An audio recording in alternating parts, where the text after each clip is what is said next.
महाभारत के दुर्योधन की 10 खास रोचक बातें। कुरुक्षेत्र में कौरव और पांडवों की लड़ाई में दुर्योधन कौरवों का सबसे बड़ा भाई था। दुर्योधन अधर्मी, जिद्दी और मूर्ख भी था। वह गांधारी और धृतराष्ट्र का पुत्र एवं कर्ण का मित्र था, परंतु वह अधिकतर बातें अपने मामा शकुनी की ही मानता था। दुर्योधन की जिद, अहंकार और लालच ने लोगों को यज्ञ की आग में झोंक दिया था, इसलिए दुर्योधन को महाभारत का खलनायक कहा जाता है। आओ जानते हैं उसके बारे में 10 रोचक बातें। 1. दुर्योधन का जन्म 100 घड़े में से पहले घड़े से हुआ था। जब दुर्योधन का जन्म हुआ तो वह रोने के बजाय गधे की तरह रेंगने लगा और जन्म लेते ही बोलने भी लगा था। दुर्योधन ने जैसे ही जन्म लिया तो कई तरह के अपशकुन देखने को मिले, जैसे शियार जोर जोर से रोने लगे, उल्लू शोर मचाने लगे, आसमान में अचानक काले बादल छा गए।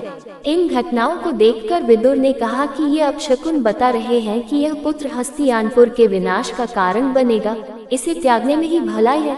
परंतु पुत्र मोह में धृतराष्ट्र और गांधारी ने ऐसा करने से मना कर दिया। 2. दुर्योधन को कलयुग का अवतार माना जाता है, क्योंकि दुर्योधन में वे सभी गुण मौजूद थे जो कलयुग के मनुष्य में होने चाहिए। इसीलिए दुर्योधन को कलयुग का अवतार कहा जाता था। कहते हैं कि दुर्योधन कलयुग का अंश था, तो उसके 100 भाई पुलस्त्य वंश के राक्षस के अंश से थे। वायु पुराण 70.51.65 में राक्षसों को पुलह, पुलस्त्य, कश्यप एवं अगस्त्य ऋषि की संतान माना गया है। 3. दुर्योधन कुटिल, क्रूर होने के साथ ही गदा युद्ध में भी पारंगत हो गया था। उसने शकुनी की चाल के तहत बलराम जी से गदा युद्ध करना सीख लिया था। महाभारत काल में बलराम, जरासंध, भीम और दुर्योधन को ही सर्वश्रेष्ठ गदाधर माना जाता था। भीम ने भी बलराम जी से गदा सीखी थी। 4. गांधारी ने अपनी दिव्य दृष्टि से दुर्योधन के शरीर को व्रज के समान बना दिया था, परंतु श्री कृष्ण की नीति के तहत दुर्योधन की गुप्ता और जंघा कठोर नहीं बन पाई थी। 5. दुर्योधन की मृत्यु सबसे अंत में हुई, और खास बात यह कि महाभारत के 18 दिन तक चले युद्ध के अंत के बाद दुर्योधन और भीम के बीच गया युद्ध हुआ, जिसमें भीम ने दुर्योधन की जंघा उखाड़कर फेंक दी थी, जिसके चलते दुर्योधन की मृत्यु हो गई थी। एक बार महर्षि मैत्रेय हस्तिनापुर पधारे। विश्राम के बाद धृतराष्ट्र ने पूछा, भगवान, वन में 5 पांडव कुशल पूर्वक तो है न? महर्षि ने कहा, वे कुशल हैं, लेकिन मैंने सुना कि तुम्हारे पुत्रों ने पांडवों को जुए में धोखे से हराकर वन भेज दिया। ऐसा कहकर पीछे मुड़ते हुए उन्होंने दुर्योधन से कहा, तुम जानते हो पांडव कितने वीर और शक्तिशाली हैं। महर्षि की बात सुनकर दुर्योधन ने क्रोध में अपनी जान पर हाथ से ताल ठोक दी। दुर्योधन की यह उद्दंडता देखकर महर्षि को क्रोध आ गया और उन्होंने कहा, तू मेरा तिरस्कार करता है, मेरी बात शांतिपूर्वक सुन नहीं सकता। जा उद्दंडी, जिस जंघा पर तू ताल ठोक रहा है, उस जंघा को भीम अपनी गदा से तोड़ देगा। बस यही शाप दुर्योधन को ले डूबा। 6. रिश्तों में दुर्योधन जहां अर्जुन का सौतेला भाई था, वहीं वह श्री कृष्ण का समधी भी था। श्री कृष्ण के पुत्र सांब ने दुर्योधन की पुत्री लक्ष्मणा से विवाह किया था। अर्जुन और श्री कृष्ण भी आपस में भाई ही थे, क्योंकि अर्जुन श्री कृष्ण की बुआ कुंती का लड़का था।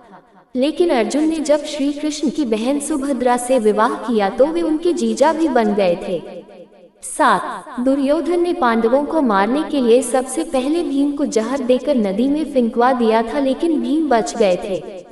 फिर दुर्योधन ने पांडवों को मारने के लिए वारणावत में लक्षागृह का निर्माण कराया, वहां से भी पांडव बचकर निकल गए थे। फिर पांडवों के वनवास होने के बाद अज्ञातवास में दुर्योधन जंगल जंगल पांडवों को ढूंढने के लिए अपनी सेनाएं भेजता रहता था। दुर्योधन ने शकुनी की कुटिल नीति के चलते ही पांडवों के मामा शल्य को अपनी ओर से युद्ध लड़ने के लिए राजी कर लिया था। 8. महाभारत की कथा में ऐसा प्रसंग भी आया है कि दुर्योधन ने काम पीड़ित होकर कुंवारी कन्याओं का अपहरण किया था। द्यूत क्रीड़ा में पांडवों के हार जाने पर जब दुर्योधन भरी सभा में द्रौपदी का अपमान कर रहा था, तब गांधारी ने भी इसका विरोध किया था, फिर भी दुर्योधन नहीं माना था। यह आचरण धर्म विरुद्ध ही तो था। जब दुर्योधन को लगा कि अब तो युद्ध होने वाला है, तो वह महाभारत युद्ध के अंतिम समय में अपनी माता के समक्ष नग्न खड़ा होने के लिए भी तैयार हो गया। महाभारत में दुर्योधन के अनाचार और अत्याचार के किस्से भरे पड़े हैं। 9. पांडवों और कौरवों द्वारा यादवों से सहायता मांगने पर श्री कृष्ण ने पहले तो युद्ध में शस्त्र न उठाने की प्रतिज्ञा की और फिर कहा कि एक तरफ मैं अकेला और दूसरी तरफ मेरी एक अक्षौहिणी नारायणी सेना होगी। अब अर्जुन व दुर्योधन को इनमें से एक का चुनाव करना था। अर्जुन ने तो श्री कृष्ण को ही चुना। तब श्री कृष्ण ने अपनी एक अक्षौहिणी सेना दुर्योधन को दे दी और खुद अर्जुन का सारथी बनना स्वीकार किया। इस प्रकार दुर्योधन ने 11 अक्षौहिणी तथा पांडवों ने 7 अक्षौहिणी सेना एकत्रित कर ली। 10. दुर्योधन की पत्नी का नाम भानुमति था, जो मल्ल और द्वंद्व युद्ध में पारंगत थी और वह दुर्योधन के साथ अखाड़े में कुश्ती लड़ती थी। दुर्योधन ने भानुमति के साथ जबरन विवाह किया था। गंधारी ने सती पर्व में बताया है कि भानुमति दुर्योधन से खेल खेल में ही कुश्ती करती थी, जिसमें दुर्योधन उससे कई बार हार भी जाता था। भले ही दुर्योधन भानुमति को हरण करके लाया था, लेकिन भानुमति को दुर्योधन से प्यार हो गया था। भानुमति को दुर्योधन और पुत्र लक्ष्मण की मौत का गहरा धक्का लगा था। उससे सांत्वना देने वाला कोई नहीं बचा था। अंत में वह बेचारी पांडवों के आश्रय पर जिंदा रही और बड़ी मुश्किल से जीवन गुजारा।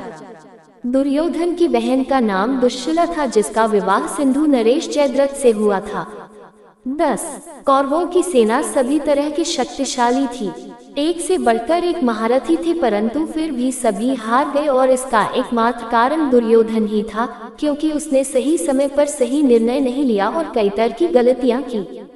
पहली गलती उसने श्री कृष्ण की बजाय नारायणी सेना मानकर की। दूसरी गलती उसने भीष्म पितामह और द्रोणाचार्य की बातों पर ध्यान नहीं दिया। भीष्म ने उसे 5 सोने के तीर दिए थे और कहा था कि कल सुबह मैं इन तीसरों से 5 पांडवों का वध कर दूंगा। दुर्योधन वह तीर अपने पास रख लिए और अर्जुन के वरदान मानने पर उसे दे दिए।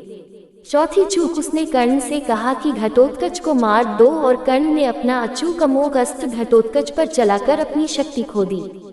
पांचवी चूक उसने ये की कि जयद्रथ को वह उचित सुरक्षा नहीं दे पाया, और छठी चूक ये की कि उसने उचित समय पर अश्वत्थामा को सेनापति नहीं बनाया, अन्यथा युद्ध का परिणाम कुछ और ही होता। वीडियो को अंत तक देखने के लिए हृदय से शुक्रिया। कृपया कमेंट बॉक्स में जय श्री राम लिखकर वीडियो को लाइक कीजिए।